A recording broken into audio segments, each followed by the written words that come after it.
Dying. Something about it can make or break a gamer. For a select few masochistic gamers who decided to embrace this mechanic in video games, have been lucky enough to have their own genre spawned in the last decade.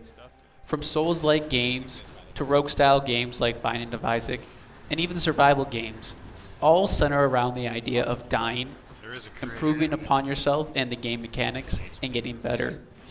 Today, I'll be diving into Hades, a game that embraces death much like I embrace the comforting warmth of my monitor at night.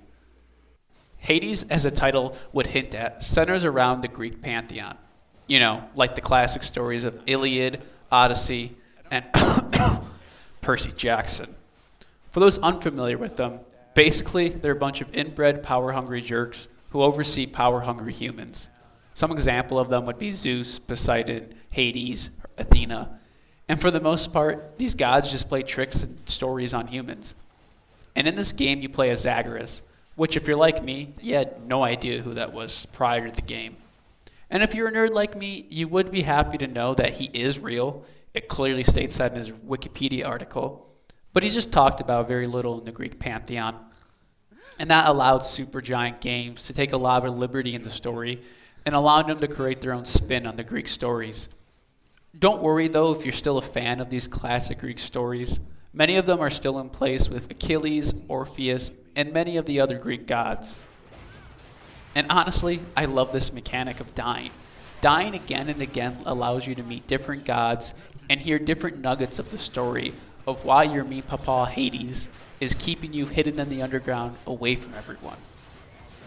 Speaking of the story, I guess we should talk about Zagreus' ambitions. Goodbye, father. For the most part, he's an edgy young adult who's tired of his old strict papa, so he runs away to find his mom, and he's trying to escape hell. And as you're trying to escape hell, you meet your uncles and aunts who try to lend you powers and different upgrades to escape hell. And again, this is where the dying mechanic shines. Being able to synergize with the different power-ups from the different gods each run is very fun and unique each run. Another mechanic that Hades added that I really like in the rogue-style games that you don't see in Binding of Isaac and other games is that you're able to level up Zagreus. By collecting these dark shards throughout the game, you can upgrade permanent upgrades for Zagreus. This allows each run to feel meaningful. No longer are you wasting 40 minutes dying and feeling like nothing happened.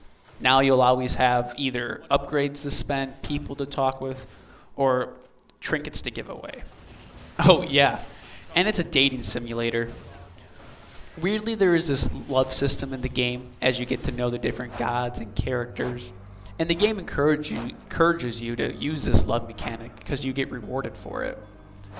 What felt strange to me was, though, some characters, after so long of liking them and giving them gifts, they start to like rekindle a romance that wasn't really talked about prior to the game, which just felt a little weird. Overall, though, Hades is a great game if you don't mind dying and learning from your own dumb mistakes.